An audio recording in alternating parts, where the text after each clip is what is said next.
আরো অন্যান্য মাধ্যমে কিন্তু তোমরা জেনে নিতে পারো। তো ভিডিওটা সম্পূর্ণ দেখো। আর এখান থেকে আমরা গান্ধীপুরম বাস স্ট্যান্ডে যাবো। গান্ধীপুরম বাস স্ট্যান্ড থেকে আবার বাস ধরতে হবে আমাদের ঈশা যোগা সেন্টারের জন্য। তো চলো জার্নিটা শুরু করা যাক। আমাদের বাস কোয়েম্বাটুর রেল স্টেশন থেকে ছেড়ে দিয়েছে। এটা হলো কোয়েম্বাটুর রেল স্টেশন।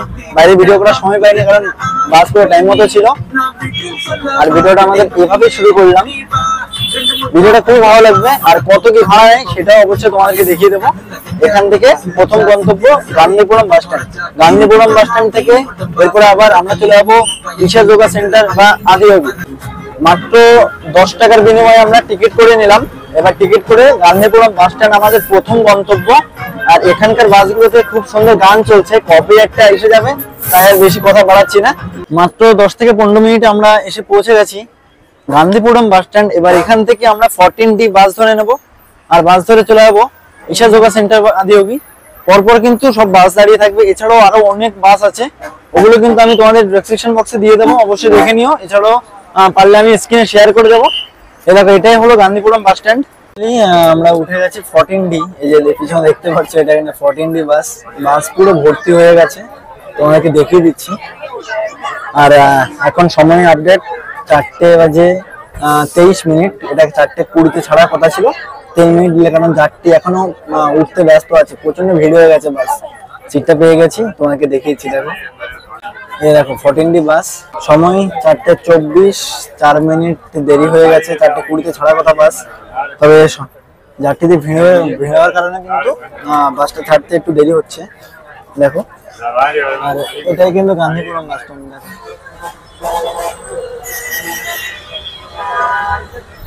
আমরা গান্ধীপুরম বাস স্ট্যান্ড ছেড়ে বেরিয়ে গেছি। তোমাদের আরো একটা কথা জানিয়ে রাখবো, তোমরা যখন এই বাস স্ট্যান্ডে এসে বলবে যে আদিয়োগী, অনেকে নাও চিনতে পারে, তখন বলবে ঈশা যোগা সেন্টার। এটা বললে কিন্তু সবাই চিনবে এবং এই নামে কিন্তু ফেমাস ওই জায়গাটা। এরপরে কিন্তু তোমরা 14D, 14A, 14G এই সমস্ত বাসগুলো ধরে তোমরা চলে যেতে পারো আদিয়োগী। আর ওখান থেকে ফেরার যে টাইমিংটা, ওটাও কিন্তু তোমাদেরকে দেখিয়ে দেবো। ভিডিওটা এবার কন্টিনিউ করো, তোমাদের সাথে কথা হচ্ছে ওখানে গিয়ে। এবং বাসে কতটা সময় নিচ্ছে এবং কতটা ভাড়া নিচ্ছে সমস্ত কিছু ভিডিওর মধ্যে পরে গিয়ে তোমাদেরকে বলে দিচ্ছে। A few moments later. ঘড়িতে সময় হয়ে গেছে 6টা। আমরা অবশেষে এসে পৌঁছে গেছি ঈশা যোগা সেন্টার আদিয়োগী। আর এবার তোমাদেরকে ব্যাকগ্রাউন্ডে দেখিয়ে দিচ্ছি কেমন। দেখো খুবই সুন্দর। আর প্রচন্ড ভিড় কিন্তু আজকে। আজকে যেহেতু শনিবার এবং রবিবারে কিন্তু প্রচন্ড ভিড় থাকে। আর শনিবার এবং রবিবার দিনে কিন্তু রাত 8টা পর্যন্ত খোলা থাকে এটা। এবং লাইটিং শো, যার জন্য এবার আসা আমার লাইটিং শো, সেটাই কিন্তু তোমাদেরকে এবার দেখানোর চেষ্টা করব। তো কতটা কি পারবো। আর অবশ্যই তোমাদেরকে জানিয়ে দেবো সেই লাইটিং শোটা কখন থেকে স্টার্ট হয়। তো অবশ্যই ভিডিওটা কন্টিনিউ করো। আর ভালো লেগে থাকলে এখনো পর্যন্ত লাইক, কমেন্ট, শেয়ার, সাবস্ক্রাইব করে দাও। এবার পিছনে ব্যাকগ্রাউন্ড গুলো তোমাদেরকে দেখিয়ে দিচ্ছি। খুবই সুন্দর জায়গা এটি, কেউ স্কিপ করো না। সবার প্রথমে আমাদেরকে বাস নামালো। আর এখানে আমরা দেখতে পাচ্ছি ধানালিঙ্গা, ওয়ে টু ধানালিঙ্গা সামনে। এটা কিন্তু সকাল 6টা থেকে 8টা। দেখো এখানে টাইমিংটা দেওয়া আছে, তোমরা চাইলে এখানে প্রবেশ করতে পারো। এখানে কিন্তু মহাদেবের এই বৃহৎ আকারের মূর্তিটা আছে, যেটা কিন্তু খুবই সুন্দর। আর ভিতরে কোনো ভিডিওগ্রাফি অ্যালাউ নেই, এই জন্য তোমাদেরকে এখানে তোমরা মোবাইল ফোন, জুতো সমস্ত কিছু রেখে যেতে পারো, পুরো ফ্রি সার্ভিস। জায়গাটা দেখো খুবই সুন্দর। তো চলো এবার আমরা এখানে প্রবেশ করব। আর এরপরে কিন্তু তোমাদেরকে নিয়ে যাবো। আর এখানে যেহেতু কোনো প্রকারের ভিডিওগ্রাফি অ্যালাউ নেই ভিতরে, তাই আর এখানে ভিডিও করা যাচ্ছে না। দেখো এখানে কি কি নিয়ে যেতে পারবে না, ছোট হ্যান্ডব্যাগ থেকে শুরু করে লাগেজ কোনো কিছুই ভিতরে কিন্তু অ্যালাউ নেই। দেখো আমাদেরকে বাস নামিয়েছে এখানে, এই বাসটাই নামিয়েছে আমাদেরকে। বাস স্ট্যান্ড আদিয়োগী স্ট্যাচু এই দিকে, আর এই ধানালিঙ্গা কিন্তু এই দিকে। এবার আমরা আদিয়োগী স্ট্যাচুর এদিকে যাব। এই যে বাস স্ট্যান্ড, এবার কিন্তু বাসটা একদম আদিয়োগী স্ট্যাচুর পাশে দিয়ে যাবে। আর যার ভিউটা কিন্তু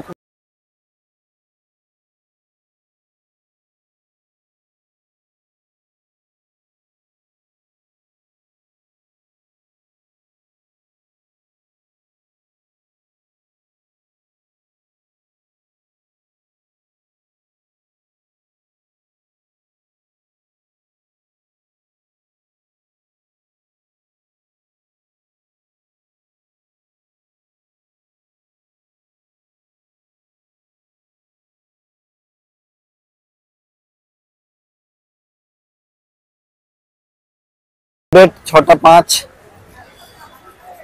আমরা এগিয়ে যাচ্ছি। আর খাওয়া দাওয়া করতে চাইলে তোমরা এখানে কিন্তু খাওয়া দাওয়া করতে পারো। দেখো অনেক দোকান আছে এখানে। দূর থেকে কিন্তু দেখতে পাচ্ছি আদিযোগী স্ট্যাচুটা খুবই ভালো লাগছে কিন্তু। আর এখানে প্রচন্ড হাওয়া বইছে। দেখো এদিকের আকাশটা দেখো, চারিদিকে পাহাড়, পরিবেশটা কিন্তু খুব সুন্দর। ঈশা যোগা সেন্টার, এখানে কিন্তু যোগা করতে পারো তোমরা। এই যে এখানে এটা কিন্তু ঈশা যোগা সেন্টার, ভিতরে কিন্তু তোমরা অনেকে ধ্যান করে, যোগা করে। এই যে ঈশা যোগা সেন্টার, অর্থাৎ এই যে সদ্গুরু। এই যে কালো ছোট ছোট বক্স গুলো দেখতে পাচ্ছ, এখানে কিন্তু খুব সুন্দর মহাদেবের মন্ত্র বলছে, একদম চারিদিকে কিন্তু ছড়ানো আছে। আর সামনে কিন্তু আমরা পৌঁছে গেছি আদিযোগী, যার জন্য আমাদের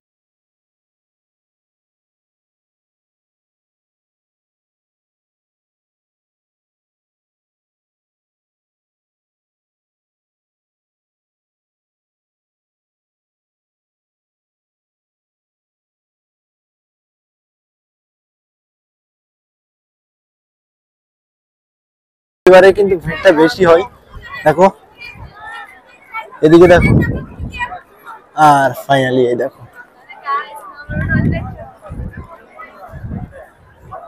আজকে ডেট 29 তারিখ, শনিবার।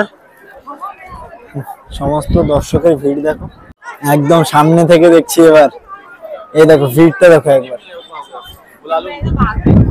আর আরেকটা জিনিস, তোমরা এখানে জুতো রেখে যাবে, এমনটা নয় যে আমাদের ওখানে কীর্তনে যেমন জুতো চুরি হয়ে যায়। এখানে কোনো ভয় নেই, নির্দ্বিধায় তোমরা জুতো রেখে চলে যেতে পারো, কোনো অসুবিধা নেই এখানে। একটা তোমাকে জিনিস দেখিয়ে দিই, এই স্ট্যাচুর পাশে এখানে কিন্তু খুব সুন্দরভাবে দেখানো আছে অ্যারো চিহ্ন দিয়ে কি কি তোমরা দেখতে পাবে। দেখো এই যে দেখো, আর টাইমিংটাও এখানে খুব সুন্দরভাবে দেওয়া আছে। প্রতিদিন সন্ধ্যে 7টায় কিন্তু এখানে লাইটিং শো হয়। এই শিব মূর্তির এই পাশে যে পাহাড়টা তোমরা দেখতে পাচ্ছ, এই পাহাড়ের উপরে কিন্তু রয়েছে আরো একটি শিবলিঙ্গ, যেটা দেখার জন্য কিন্তু অনেক ভক্তরা এই পাহাড় বেয়ে উপরে উঠে যায়।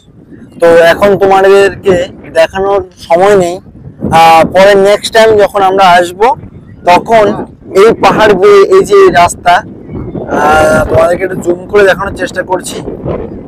এই যে এই সাদা দেখা যাচ্ছে, এই রাস্তাটা ধরে সবাই কিন্তু উপরে পৌঁছে যায়। আর উপরে কিন্তু রয়েছে আরো একটি শিবলিঙ্গ, সবাই কিন্তু ওখানে জল ঢালে বা প্রণাম করতে যায় বা দেখতে যায়।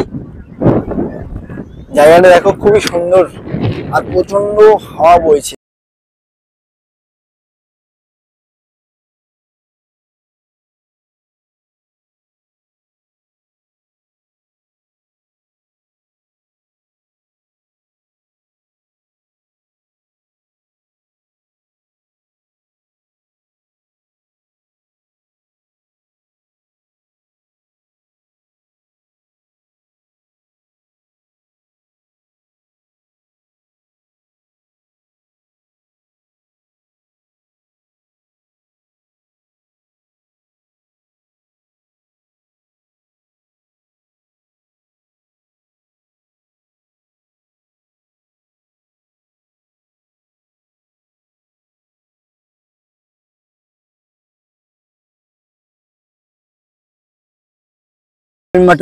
এই আদিযোগী ভ্রমণের উদ্দেশ্যে এর আগে ফেসবুকে, ইনস্টাগ্রামে সবাই স্টোরি দিত বা রিলস করতো, সেই সমস্ত জিনিসগুলোই দেখতাম।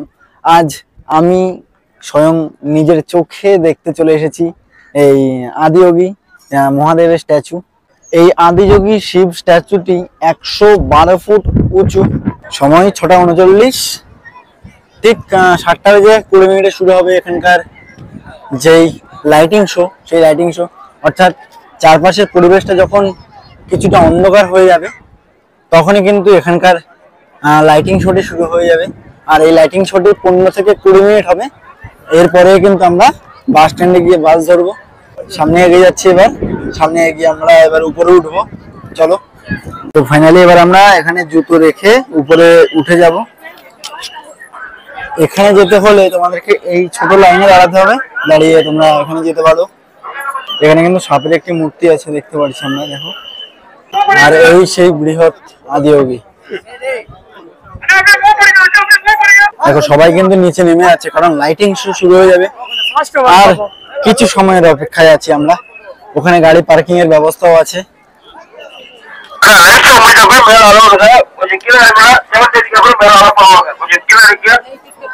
তামিল ভাষায় কি বলে দিল আমি তো বুঝতে পেরেছি, বললো নামতে।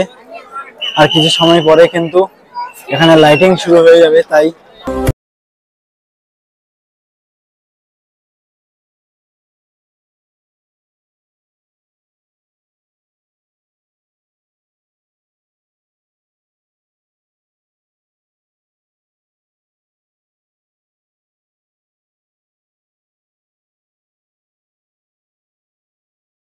সেই লাইটিং শো দেখার জন্য।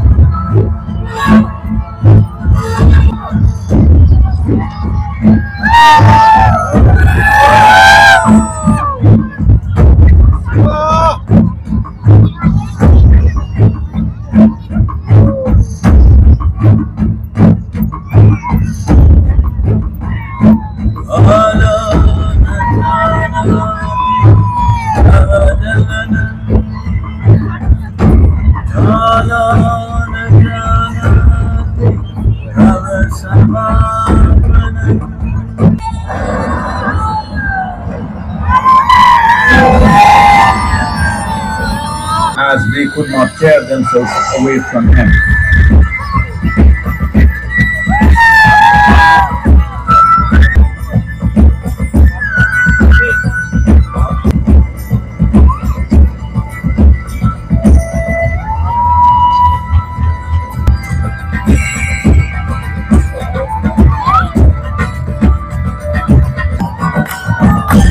আরে আরে মহাদেব! 7:36 আমাদের শো শেষ। দেখো সবাই অন্য করে বুঝতে পারছো না। হ্যাঁ মহাদেব, তো এখানে আমরা শেষ করলাম। আর এই দেখো এখানে এবার যে যজ্ঞটা হয়েছে সবাই লাইনে দাঁড়াচ্ছে এখানে যজ্ঞের সেই আরতিটা নিতে। পুরো ঘামিয়ে গেছি, বাসে উঠে পড়লাম 7:42, কারণ এখান থেকে কিন্তু বেশি বাস নেই, হাতে গোনা 4-5টা বাসই আছে। রাত 9টায় লাস্ট বাস পরিষেবা। টাইমিংটা আমি দিয়ে রাখবো। আর দৌড়ে দৌড়ে এসেছি, কারণ তাও বাসে সিট পাইনি। আরো 30 মিনিট পরে আরেকটা বাস যাবে, যেহেতু আমার হোটেলে প্রবেশ করতে হবে তাই আর লেট করলাম না, কারণ 1:15 বেজে গেছে। চলো যাওয়া যাক। আর ভিডিওটা আমরা এখানে শেষ করলাম। ভিডিওটা তোমার যদি ভালো লাগে লাইক করে দিও, নতুন হয়ে থাকলে চ্যানেলটা সাবস্ক্রাইব করো। দেখা হচ্ছে নতুন কোনো ভিডিওতে। এখানে 4 জনের একটি ট্যুর প্ল্যান দেওয়া রইল। হাওড়া থেকে কোয়েম্বাটুর পর্যন্ত আপনার স্লিপারে ভাড়া পড়তে পারে 800 থেকে 850 টাকা এবং এসিতে ভাড়া পড়তে পারে 2000 থেকে 2100 টাকা মতো। আর হাওড়া থেকে কোয়েম্বাটুর পর্যন্ত আসতে আপনার খাওয়া খরচ ধরলাম আরো 500 টাকা। কোয়েম্বাটুর থেকে গান্ধীপুরম বাস স্ট্যান্ড এবং গান্ধীপুরম বাস স্ট্যান্ড থেকে আদিযোগী পর্যন্ত আপনার টোটাল বাস ভাড়া পড়বে 50 টাকা এবং আদিযোগী থেকে কোয়েম্বাটুর যখন ফিরবেন তখনও কিন্তু আপনার ভাড়া পড়বে 50 টাকা। কোয়েম্বাটুর থেকে রিজার্ভ গাড়ি করে চাইলে আপনি চলে যেতে পারেন উটি, এতে আপনার খরচ পড়বে 2000 থেকে 2500 টাকা মতন। এছাড়াও কিন্তু আপনি লোকাল ট্রেন অথবা এক্সপ্রেস ট্রেনে করে চলে যেতে পারেন, এক্ষেত্রে কিন্তু আপনার খরচ পড়বে 20 থেকে 40 টাকা মতন। আর মেটুপালায়াম থেকে উটি পর্যন্ত যেতে আপনার টয় ট্রেনে কিন্তু আরো 500 টাকা মতো খরচ হতে পারে। উটিতে দুরাত থাকার জন্য হোটেল ভাড়া 2000 করে 4000 টাকা এবং উটি সাইট সিন করার জন্য দুদিনের গাড়ি ভাড়া ধরলাম আরো 2000 করে 4000 টাকা। যেহেতু আপনি উটিতে 2 দিন থাকবেন তাই উটির খাওয়া খরচ ধরলাম জনপ্রতি 1000 থেকে 1500 টাকা এবং উটি থেকে হাওড়া পর্যন্ত পৌঁছাতে আপনার আরো খরচ হবে 1500 টাকা মতো। সবশেষে যদি যোগ করে দেখা যায় তাহলে কিন্তু আপনি 7000 থেকে 7500 টাকার মধ্যে খুব ভালোভাবে আদিয়োগী এবং উটি ভ্রমণ করে বাড়ি ফিরতে পারেন। তাহলে জানিয়ে দিন কেমন লাগলো আপনার ভিডিওটি। যদি ভিডিওটি ভালো লাগে অবশ্যই একটা লাইক করে দেবেন এবং চ্যানেলটিকে সাবস্ক্রাইব করে রাখবেন। দেখা হচ্ছে নতুন কোনো ভিডিওতে। ভালো থাকবেন, সুস্থ থাকবেন। জয় হিন্দ।